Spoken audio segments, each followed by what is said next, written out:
Welcome to another Island Conversation here on Peaks Island Radio. Today I'm very happy to be joined by Rick Ashton, who's celebrating 100 episodes of Swinging the Blues. Rick's going to tell you how he got into making these radio shows. He's going to tell you all about his love of music, and he's going to share some tips if you're listening to this and think, gee, I've got a real passion for something and I'd like to put it on the radio as well. Both Rick and I hope that you will. You can reach out to me at chris@peaksoundradio.com if this show inspires you to submit your idea. Without further ado, congratulations, Rick, on 100 episodes, and thank you for being part of the Peaks Island Radio team. It's been 100 episodes this coming week on October 1st. Tell me what it's been like to make 100 radio episodes. It's been like a blur. I mean, when I first was learning it, other people were doing everything for me. You helped me out. Dan helped me out. And then I remember when you first said, well, you need to learn how to do this. And I went into like a mad panic for a while. But then Dave Stankiewicz, who we talked about earlier, helped me out. And then I got so into it, I was doing it nonstop for weeks. So instead of doing a show like a lot of people right before it goes on, I was stockpiling them. I had 9 months of stockpiled Swinging the Blues shows. So I didn't make a new one for months. And then I realized, oh my gosh, I'm down to 4 shows. So I've started making them again, but I love it because I have a pretty sizable collection of music and it's just great. And this is, besides having the fun of making shows, I've reintroduced myself to all my old CDs, which is wonderful because, sometimes you collect stuff like that and you forget all about you've even got them. But anyways, it's been a lot of fun and I just love it. I've got it down. It doesn't take me a whole long time to make the show. Google makes it easy to find some information about different people, stuff I've never learned. So I've learned a lot about my own collection through this. All thanks to you, of course. Well, thanks, actually. And it's really, frankly, thanks to your work, too. And also to our friend and collaborator on this, Dave Stankiewicz, too. You talked about your music collection and reintroducing yourself to it. I want to talk for a minute about your collection because anybody that's listened to either of your shows, either Swinging the Blues or Music Without Borders, knows that you have a very eclectic taste. How did you get into all those different types of music? All right. Well, as with most people my age, I started out with probably the Beatles and the Stones and the Dave Clark Five, all those British groups. And then when I moved into Boston, I was 17, and I was just starting to get into blues through groups like Cream that were doing all these songs by, McKinley Morganfield. And I'm like, well, who's he? Chester Burnett. I'm like, well, who's he? And I started getting curious because I really loved those songs. And I found the original artist. And at that time, there was some really good blues stations on the radio. FM radio was starting to get big.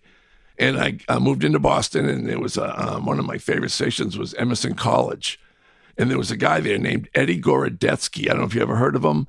He went on to be a staff writer for David Letterman and what was the 2.5 Men show. He was hysterically funny, but he did an amazing blues show. And then there was another woman, I can't think of her name right now, on GBH. She had a blues show. And I said, I really like this music. And at the same time, fortunately for me, I was a little record store in Kenmore Square that I used to live near. I'd go in there every week when I got my paycheck.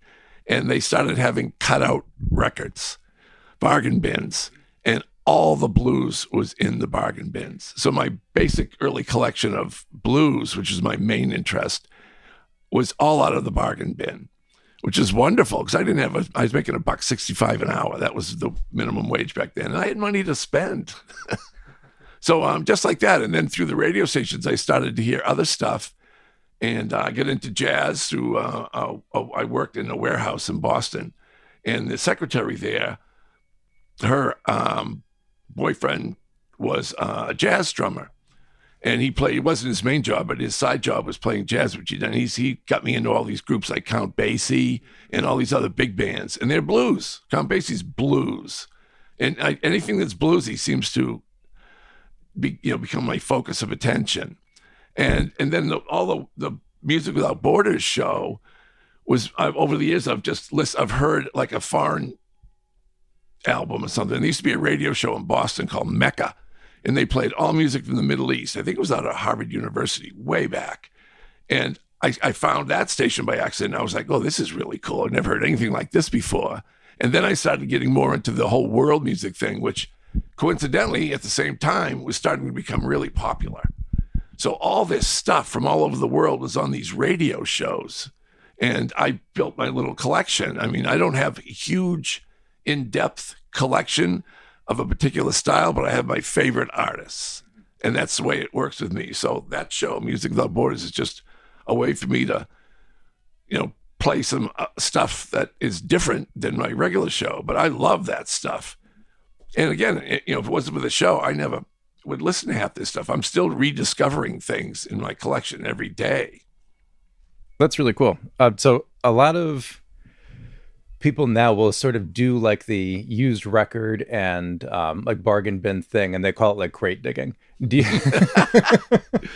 do you still do that? Do you like go into like record shops and see if anybody's like dumped in like a bunch of good CDs that are good finds? When I lived in Boston, there were 3 or 4 fantastic used stores, and I sold all my albums before I moved up to Peaks because I didn't have room. And now I've switched over to CDs, which take up a lot less space. And I would go into those and go into the bargain bins all the time. I tried to avoid buying new stuff just because it was so expensive, but you could still get used CDs for a couple of bucks.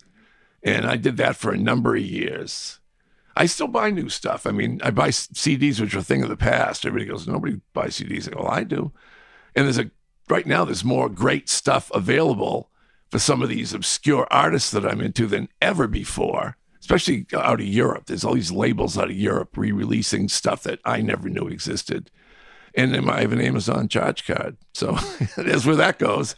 All my kickback things you get goes right into buying new music. That's awesome. Yeah. So I was going to ask where it is that you go for music now. It sounds like Amazon. I think that's a great way to use points. Do you have any like little shops that you've gone into in Portland that you recommend for music? Portland has more used album LP stores than I've seen ever. I don't really buy LPs anymore, and they don't have a lot. My taste are, I don't know, what's the word? I'm into obscure stuff, and I rarely find it in the store, but that's why I love the Amazon thing, because they always had a recommendation. You listen to something, they say, you might like this. First, I used to ignore it. I said, oh, they're just trying to sell me stuff. Then I realized, wow, that was really good, and it's right up my alley. And then I have Spotify now, and Spotify is great because I can listen to all these artists without investing a penny and see if I really like them, because I can't do the shows without the CDs. Plus, I like reading liner notes and stuff and that. But I don't buy a lot out of stores anymore. I buy most of it online at Amazon because I can, or eBay. I found out eBay, everybody's selling CDs too. I never knew that. Mm-hmm. Yeah, eBay is kind of like the bargain bin of the online world. Yeah, exactly. And it's great because, I was looking up something this morning, this obscure old CD, and I was like, I can't find it on Amazon without ridiculous price. And they've got like 50 people selling it. I'm like, You've talked a little bit about what sort of had led to your initial interest in blues and jazz and that sort of thing. I wonder if, as you were sort of diving into that world, if there was anything that helped sort of turn you on to any specific artists or any specific, parts of the jazz or blues world outside of friends. So I'm thinking like, were there like critics that you liked to follow, or did you go to any concerts that like were really like, whoa, blew your mind? The critics that pop into my head was a guy named Ralph Gleason. He did a lot of jazz recordings, but he wrote his reviews. Some reviews to me come across like total snobbery, like they're looking down on you. But he wrote reviews that were just simple and to the point, and you could read a review of an album he did or an article, an interview, and you were going, that was awesome. He knew what questions to ask, and he was also extremely knowledgeable. I used to get, when I started out, before I got really into jazz and blues and I was into rock, I would get the, I even wrote it down here because I knew you were going to ask something like this, Melody Maker, which is a British magazine. And all my bands I liked back then, they were blues rock bands before I get into the hardcore stuff, were all lived in England. So the only place I could read about them was in Melody Maker and Cream magazine. They were both good for the rock stuff. And I think what really got me into the blues thing is that when I moved to Boston in 1972, The blues scene was strong. I mean, there were 2 or 3 blues clubs that had blues all week long. This one was called the Speakeasy in Central Square in Cambridge. It's now a bank parking lot, unfortunately. But I went there for 8 years. I lived in that place. And, it was great. And I met a lot of the people because it's such a tiny club. There's no place for a musician wants some peace and quiet. He's not going to get it because everybody's waiting for him to come off the stage so they can talk to him. And they were very sociable guys. And you learned so much from them. And, for a number of years, probably first at least 8 to 10 years, I was like, every time certain bands would come to town, I knew them a little bit. I didn't really socialize, but in the club, they'd come and sit with me. I always dragged all my friends. I was single then, so I dragged all my friends to all these shows. And the guys would come over and sit with us, and they'd tell these amazing stories about growing up in the South and and other musicians they worked with. And that was really, really a great experience for me. And I went to a lot of concerts. If you had to pick like 1 or 2 that really stand out to you, who would they be? Bands? Yeah. Well, there was a band called, there's a guy called Howlin' Wolf. And when he passed away, his band, they were called the Wolfgang. And it was the same band minus Howlin' Wolf, his backup band. And they toured a lot. And they came to Boston constantly. And it was a drummer. His name was Chico Chisholm. And he wore the most ridiculous outfits you've ever seen. But he would come to our table. And he would talk to me all the time. And if I didn't have my little gang, I'd go by myself. They would come in town. They'd play 3 or 4 nights. It wasn't just like one hit and gone. And so I would talk to him a lot. And he turned me on to a lot of stuff. And then I also got to meet guys like Hubert Sumlin, who was in the band still. And, and he was they're all very friendly. And it was just a wonderful experience to me because there's a whole world I knew nothing about. I even got invited once to go back to the hotel with the guys in the Wolfgang and play poker. Unfortunately, I was a poor poker player, and I said, no, this isn't going to turn out well for me. I didn't have a lot of money. And I should have gone. In retrospect, I should have done it. Even if I sat there in the corner, I would have learned a whole lot more about these guys because they were just, they wanted to be entertained too. They're on the road all the time. Their families are all back in Chicago or somewhere. But I think the Wolfgang was the biggest one because I actually got to know some of them a little bit. And I'd go to the club and they'd recognize me and they'd sit with me. And that was awesome. I never really had that experience of any other band that played that often. That's great. Were there any, so you said a lot of artists came through. Was there any like actual like local blues scene in Boston where local bands were playing? Yep. There was the Rhythm Rockers. And I used to go see them a lot. And they were also very friendly. And I would go up and ask them. They'd play a song. And I'd say, what was that song you played? And they'd say, oh, that was by blah, blah, blah, blah, blah. And then I'd go out and I'd hunt down the music that way. And they were great. Did anybody? There was a guy named Guitar Johnny. He was the leader of the band. I don't know where he came from. He ended up moving down south and had a band down there for years. But he knew all the old blues stuff. They would back up some of the big guys that came into town occasionally. And there's a guy, they had a guitar player, Ronnie Earl, who went on to become quite a name on his own as a guitarist. He also played with Roomful of Blues, which is another band that got me into the jazzier side because I was just into Chicago blues because that's what was big then, is all guitar and harmonica. And then I had a good friend who worked in a used record store, and he would save records for me to the point where I'd be like, stop saving all these albums. You got to hear this. You got to hear this. And he held a record by a guy named Louis Jordan.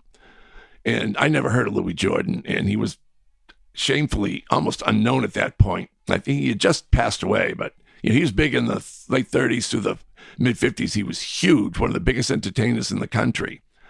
And he gave me this record. And it was rhythm and blues, which is sax driven as opposed to guitar driven. And that changed my life. That's probably my favorite style is in my collection. It grows with all these rhythm and blues guys. And there were millions of them. And most of them, some got big, most of them didn't. Yeah. And rhythm and blues is, I think and correct me if I'm wrong, because I think you probably know, rhythm and blues is the thing that had really sort of lit up like British rock and roll, right? Oh yeah. I mean, well, it was through British groups that I learned about the blues at all. And I remember I was big into Cream, and they had a bass player, Jack Bruce, And he and Charlie Watts from the Rolling Stones went off and started a band called Rocket 88. It was just a one-off experiment kind of thing because they're both in other bands. And it was all old rhythm and blues. They had a sax player and who's the piano player? Nicky Hopkins, I think, who played with the Stones in a lot of studio sessions. And it was great. So, through that. But a lot of that stuff was getting on the radio, and through my buddy who had his own store for a number of years too. I mean, he just turned me on to all kinds of stuff. So I guess I was just in the right place at the right time to meet the right people. And then once I get going, I just keep finding new stuff on my own. That's great. So I guess I have a couple of questions about radio. So you mentioned listening to Emerson, college radio, Harvard radio, and like student radio like that.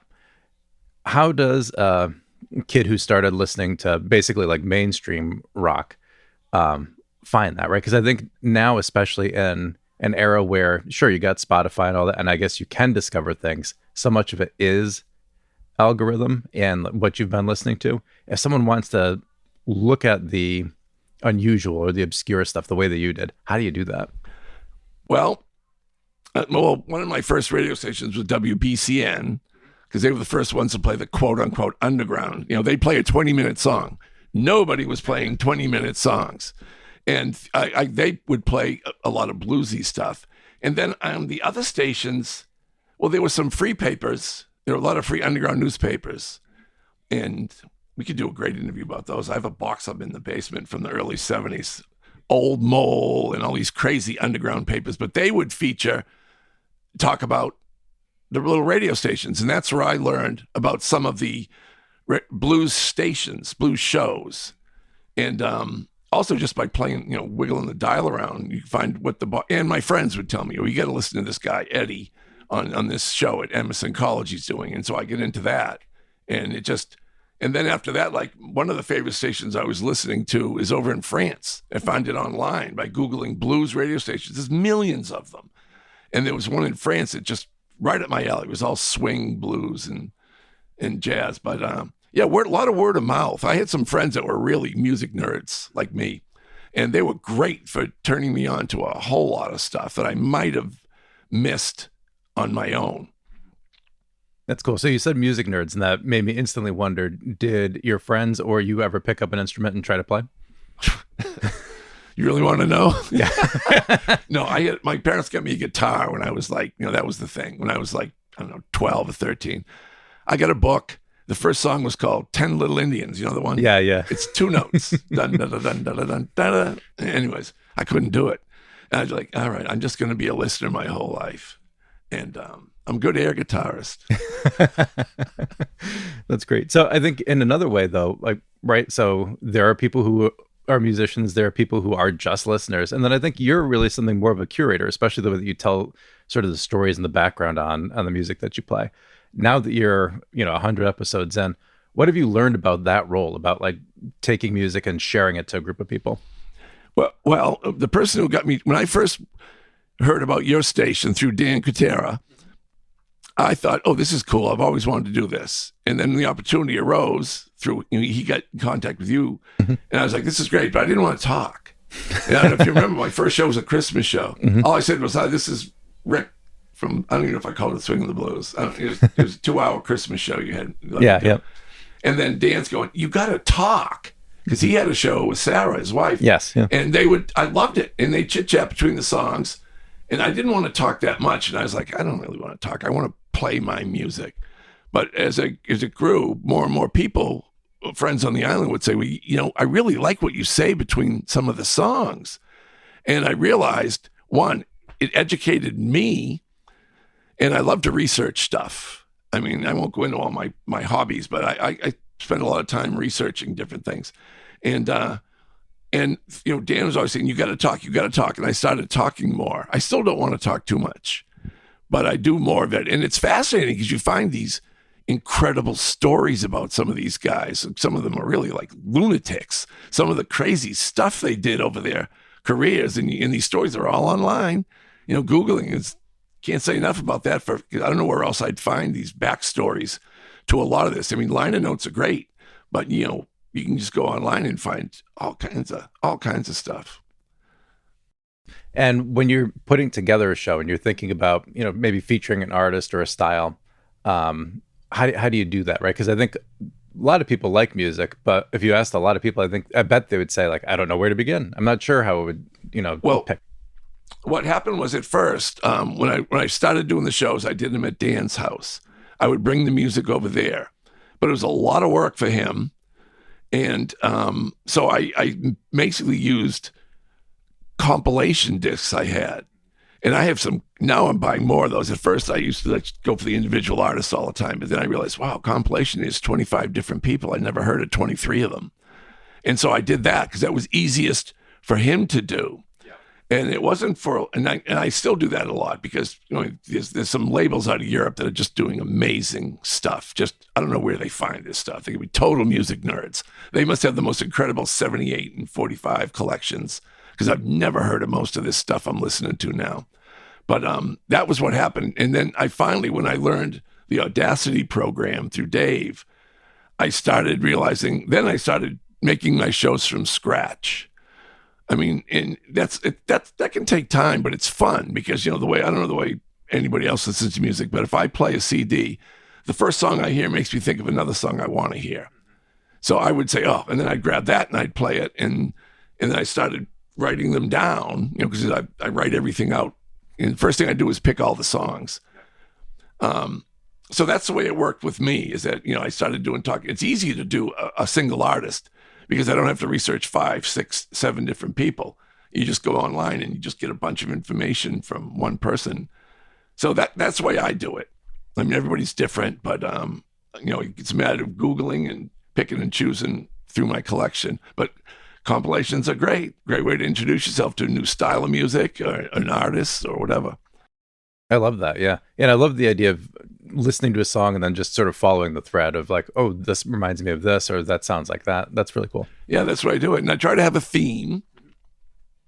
Sometimes that gets difficult when I'm not overly inspired, but it's not that hard. I mean, I did a song about a show about different times of the day, which is kind of lame, but I wasn't really inspired that day. So I had songs that included the word morning, noon, or night in them, including this one called Morning, Noon, and Night. No Big Joe Turner rhythm and blues thing. But, and I like that though. It's fun. And I've got something like I did one on Cadillac cars. It wasn't me. It was my compilation. I had this fantastic compilation of 30 different songs that are all about Cadillacs from the 40s and 50s. And there's a lot of that stuff around. It just, you get it in your head and it's like, oh, whatever. I mean, yeah, that's basically it. That's cool. And I think shows like that too are also really fun to listen to, right? Because as a listener, I think you're like really actively engaged. You're like, oh, I wonder if he's going to pick this one next, or I wonder if he's going to play that song, or oh, I forgot all about that one, which I think is a lot of fun for people. Yeah, it is fun. It's fun for me too, because I didn't realize, my God, there's hundreds of songs or drinking. My gosh, I've done like 3 shows on drink, and I could do 20 more. It's just a common theme in these old blues and rhythm and blues, and they're funny. A lot of humor in that stuff, which I really appreciate the humor in these old songs. I mean, they didn't hold anything back, but boy, they are funny. Some of these writers were great. I'm hearing you talk a lot about fun. We're talking a lot about how like you can actually be engaged with shows like this. I don't know how much like commercial radio you listen to now, but if you do, I just want to hear your thoughts on the contrast, right? Because when I flick the dial and listen to a Portland station, I don't get that sense of fun. And I wonder if you have ideas where people can either find that fun or, what the cure is for that. Listen to my show. Yeah. Sorry, a little self-promotion. No, I agree with you. I don't listen to a lot of radio stuff because it's just, I don't find, it doesn't appeal to me. It's not in my interests. I listen to MPG radio because they have some interesting shows. And I like to listen to some of the blues shows to see if what I'm doing is different. I don't want to do the same thing as everybody else. And I think I got my own little niche going now. And with the R&B stuff, because there's just not a lot of it played on the radio. Some of it, but not much. But, I don't know. That's a really good question because I don't know. You know what? I don't listen to enough stations to really be qualified to even answer that question. I have, when I'm in the car, I play the Spotify and listen to I listen to what I want all the time, basically. Yeah, that's a good point. Yeah, and I wonder if, in some ways, maybe commercial radio is not even the real question, right? I think it's a matter of, you're right, everybody has their entire music library in their pocket now if they want it. Oh, yeah. And then the idea of like listening to a show like yours or like Dave's, I think it almost becomes an event, right? And it's more about that sense of like fun or discovery. And maybe that's sort of the world we're living in now. Not necessarily commercial radio, but hey, it's either mine or I'm looking to be entertained, like genuinely entertained. Yeah, but I think there's college stations are great because they seem to have no rules. So you can hear anything. I mean, and there's a lot of college stations that they'll feature blues shows. So I think that's a good outlet for people if they want to, find them. The trouble is you can stream everything again. So it's not like you have to live within 5 miles of the station anymore to hear it. I mean, streaming makes everything simple. That's true. That's absolutely true. We're having this conversation. I imagine that there's probably at least one or two people out there who are listening saying, God, that is something that I always want to do too, but I just don't know how, or I'm too afraid to. And I know from having worked with you that part of your experience was a little bit of, overwhelm about technology and things like that. What would you have to say to somebody who would like to do a show, but they feel like they just can't do it? Try it and find out. I mean, I've never done a live. The closest I came to doing a live show was one time when I went over with Dan and he called me up and said, bring over some British blues. Sarah's out of town for the night and I don't know what to do in my show. We didn't know what to do. So we talked, and that was as close to live as I got, even though it was still recorded. Yeah. But I still don't do the live shows. I do everything here in my house. I can correct my mistakes. And but I think you just got to try it. I've talked to people on the island. I've tried to get them involved. Especially people that have like a really good knowledge of a particular type of music, and they have the same fears I did. And I'm still nervous. That's why I don't do a live show. But I get over that quick of not doing it at all because it's a lot of fun. And you get to play your own music. I mean, what could be more fun than that? Right. Yeah. It's like being able to have essentially like a permanent archive of like any mixtape that you make for a friend. Yeah. And to me, it's the fun factor. I mean, mm-hmm. I'll stop doing this tomorrow if it doesn't become fun anymore. Mm-hmm. But right now I'm having a blast. So I see it going on for a long time. Great. Yeah, hopefully we'll be back for another interview at episode 200. The 200th show. Yeah. I'll be in a wheelchair by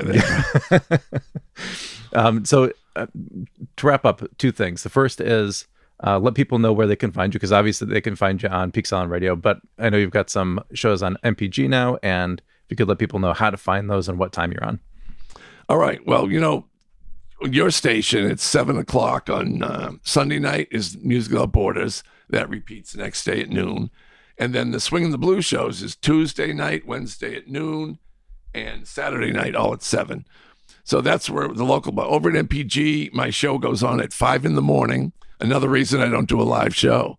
I don't even hear my own show there, but I can hear it, stream it, or listen to the archive. They have a nice archive program like you guys have. I got it.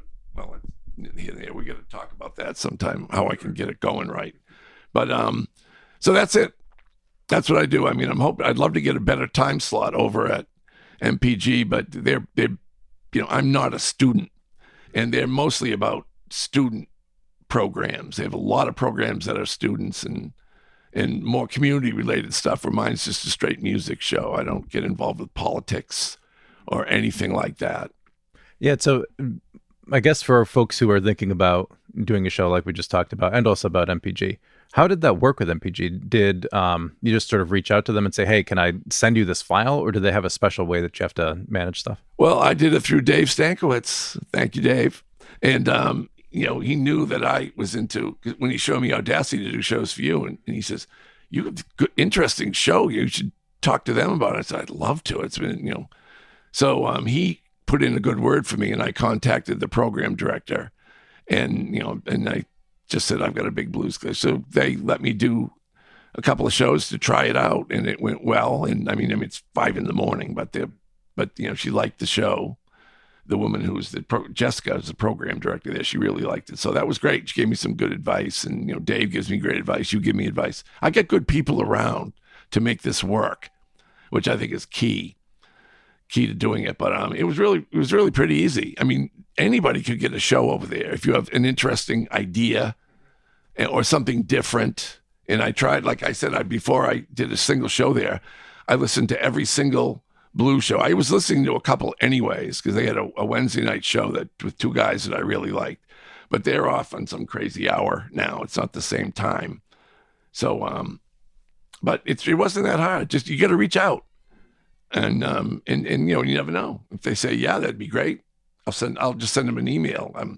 There's another station you ever listen to was it ZLX or something? The 100.7, the funk soul station. Yes, yeah. They play some blues. It's weird. They'll be playing this real funky stuff, and then they'll throw in a really old blues song. And I'm like, I wonder if they'd be interested in something like that. But we'll see. I mean, it's fun looking at these places, and you just got to reach out and try. That's great. Anything else you'd like to add? Thank you very much for helping to make this possible. Thanks to Dan Katera. Thanks to Dave Stankiewicz. Those are the key people in getting me involved in this, and I'm having a great time doing it, and I hope people like it. Great. Yeah, we're having a great time having your show on the station. Both of your shows on the station. Yeah, it's fun. All right, perfect. Thanks, Rick. Thanks again, Rick, for sharing your passion for music with all of Peaks Island. Hey, if you enjoyed this conversation, we've got a bunch more just like it at peaksislandradio.com. We talk to visiting musicians. We talk to islanders. We talk to people who are making programs, and we're talking to people who are making news. You can check it out right at peaksislandradio.com, or you can subscribe in your favorite podcast app, whether that's Apple Podcasts, YouTube Podcasts. If you're listening on Amazon or Spotify, you'll find a way to be able to listen to our shows and get them pushed right out to you automatically when they're released. Thank you for listening, and I'll see you next time.